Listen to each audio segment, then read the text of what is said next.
అవుతారు.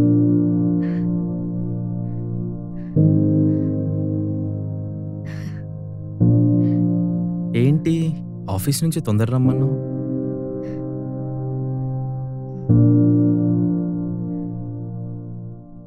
ఏంటి చెప్పు. అది అవునా? నిజమా? సీరియస్లీ? మీకు మళ్ళీ మీ అమ్మాయి పుడుతుంది. నాకు మా అమ్మ కాదు, నాకు నీలాంటి అమ్మాయి కావాలి. మా అమ్మ నన్ను ఎక్కడో పడేసి అనాథం చేసి వెళ్ళిపోయింది.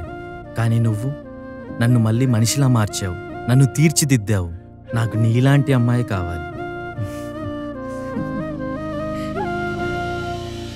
అసలు ఆ వీడియోలో ఉంది తనేనా?